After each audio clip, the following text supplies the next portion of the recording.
So right now, the United States is at war with Iran. And I don't mean that it's vague political sense. I mean bombs dropped, people died, and the president who ran on no more for 8 words is the one who started it. Over 500 people are confirmed dead in Iran so far, including what Iranian state media is reporting as more than 160 schoolgirls. 4 American soldiers are dead, and the White House is saying openly that more deaths are coming. This is a big story on its own, but there is a second story happening on top of it, because this is war is tearing apart the Republican Party in ways that, honestly, I don't think anyone expected to see this fast. Let's go through all of it. So here is how this started. Last week, US officials sat down with Iranian leaders in Geneva. The American side told Iran to give up uranium exchange for 10 years. Iran foreign minister said that was not happening, calling it a basic sovereign right. Trump's envoy fired back. 2 days later, the bomb started falling. What the CIA had reportedly been doing for months was tracking the location of Iran's supreme leaders. When the NCA got word that he and around 40 of Iran's top military and intelligence officials would all be the same place at the same time, a government compound in central Tehran, the timeline for any potential strike changed fast. The original plan was reportedly a nighttime attack, but this was considered too good to pass up. So, on Saturday morning around 9:40 local time, long-range missiles hit the compound. The supreme leader who had ruled Iran since 1989 was killed. So was the head of Revolutionary Guard and Iran's defense minister. A few minutes later, US Central Command announcing the name of the operation, Operation Epic Fury. About an hour after that, Trump posted a video. 36 hours. The United States and its partners have launched Operation Epic Fury. He said the goal was to defend the American people by removing what he called an imminent threat from the Iranian regime. He said the regime had been putting American troops, American bases, and American allies in danger for years. He also said directly to the Iranian people, when this is over, take your government back. Then he confirmed the supreme leader was dead, called him one of the most evil people in history, and said the bombing will continue throughout the week or longer. Now, the second wave of strikes began almost right after the first. Israel and the US divided the country, with Israel taking western Iran and the US taking the east. The targets were air defense systems, ballistic missile launchers, weapons production sites, and military command centers, including the main headquarters of the Revolutionary Guard. Israel deployed around 200 fighters jets and called it the largest air operation in its history. By Sunday afternoon, Israel officials were saying Iran had essentially no air defense left. Trump also announced the destruction of 9 Iranian naval ships and said the rest of the world will follow. At the time of recording, the Iranian Red Crescent Society was reporting that strikes across 1,031 cities had killed at least 555 people. The most widely covered single incident was the reported strike on a girls' school next to a naval base, where Iranian state media said 165 people were killed, most of them children. The New York Times verified footage and images showing at least half the school destroyed. Iran was being hitting back. A strike on a base in Kuwait killed 3 American soldiers and seriously wounded several more. 4 Americans died later from wounds sustained in those attacks. A missile hit an Israeli city, killing at least 9 people.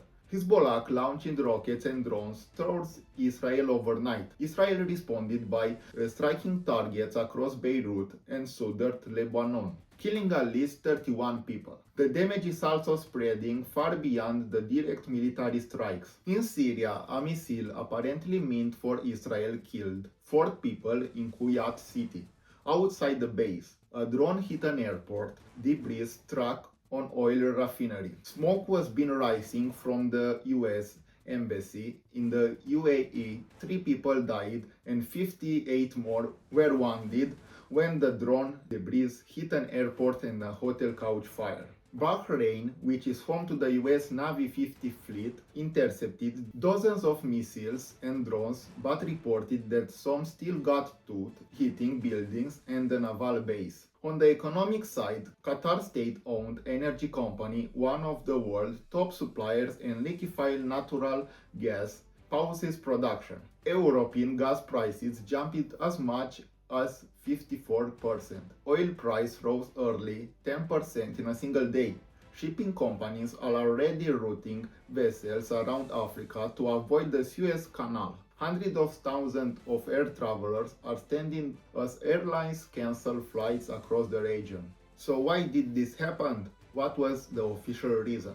According to reporting from closed-door Pentagon briefings with members of Congress, there was no intelligence suggesting Iran was about to attack American forces. The argument instead was the Iran's ballistic missiles and its network of allied groups posed as a general threat to US interests. Trump separately told reporters that Iran was close to being able to strike the United States with a ballistic missile. Experts and official intelligence assignments both push back on that claim. The head of the International Atomic Energy Agency, he said Iran does not have a nuclear weapons program. Americans' own intelligence agencies back that up. Trump also said Iran refused to give up its nuclear research, but there is not verified evidence that Iran is actively building a weapon. When asked how long this will last, Trump told reporters the projection was 4 to 5 weeks, but that the military had the ability to go longer. Now, here is where the story gets more complicated, because the political reaction inside the United States is not what a lot of people expect. On the Republican side, the majority are supportive. Defense Secretary Pete Hegseth framed the strike as a necessary response to years of Iranian aggression. Senator Lindsey Graham went on a television and said the largest state sponsor of terrorism is close to collapsing. He also said there will be no boots on the ground and that is not Americans' job to choose Iran's next leader, though he did not fully explain how rebuild a post-war Iran would work without American involvement. But then you have another part of the Republican base that is furious, and some of the loudest voices are coming from people who, not long ago, were among Trump's most devoted supporters. Candace Owens went on a camera and said there is no real evidence Iran was building a nuclear bomb outside of what she called Benjamin Netanyahu world. She said the US was a never-ending ride to murder human being in the Middle East that benefits no one but Israel. Marjorie Taylor Greene called the word America last and said Americans are coming home in flag drag coffins for what she describes as a violence foray was fought on behalf of the Israel. And then things got personal. Laura Lunar posted something praising the American soldier killed, and Greene's response was scorching. She called Lunar out by name, told her to sign up and go to the front lines herself, and said you don't love Trump enough unless you go fight Iran. To be clear, this is a Major Taylor Greene and Laura Loomer, two people who used to be almost inseparable in their support for Trump, now publicly going after each other over a war he started. On the Democratic side, there is no unfired message either. Some Democrats are defending the strikes outright. Others, like Senator Mark Kelly, are treating the needles by saying the world is safer with the Supreme Leader gone, but warning that hope is not a strategy. California Governor Gavin Newsom and Pennsylvania Governor Josh Shapiro both condemned the Iranian regime while also criticizing how the administration handled this. Then there are Democrats who are not heading. Representative Alexandria Ocasio-Cortez accused Trump of lying to the American people and choosing war when diplomacy was available. Senator Bernie Sanders called the strike unconstitutional and a violation of internal law. The most concrete legislative response is accepted this week. Both the Senate and House are accepted to vote on a resolution requiring Trump to get congressional approval before any additional military action in Iran using the World Power Resolution for 19073, which was passed specifically after Vietnam to limit a president's ability to start wars alone. But even the lawmakers pushing for this vote are being honest that is unlikely to pass. The math simply is not there right now.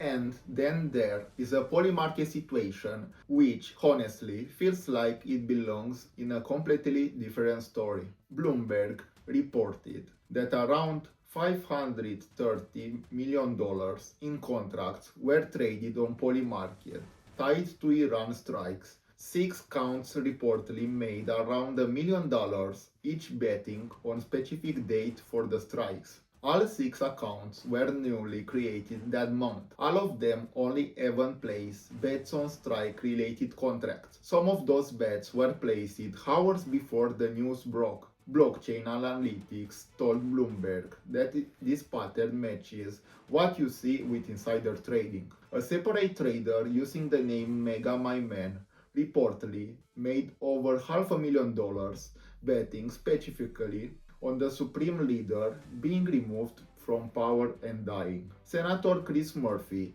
called the whole thing insane and announced he is introducing legislation to ban political, even betting of this kind. His argument is straightforward. People close to power appear to be profiting from war and death. So where does this leave us? The president said 4 to 5 weeks. The entire Middle East is destabilizing in real time. The justification for the war keeps shifting, and the evidence behind most of it is thin at best. Inside the Republican Party, some of Trump's longest-standing allies are now publicly called this is a mistake and accusing him of doing exactly what he spends years accusing Barack Obama and Hillary Clinton of planning to do. Trump's stated exit strategy is that 88 million Iranians will spontaneously rise up, remove their own government, and install leaders that the United States approves of. That is the plan as described. The one thing that is not debatable right now is human cost. Hundreds of civilians are dead. 4 American soldiers are dead. The president was said more casualties are likely coming. Let me know in the comments what you think about all of this. Strike themselves, the MAGA split, the Polymarket scandal, any of it. I read everything down there. And if you are new here and this kind of breakdown is useful to you, hit subscribe. I do this every day.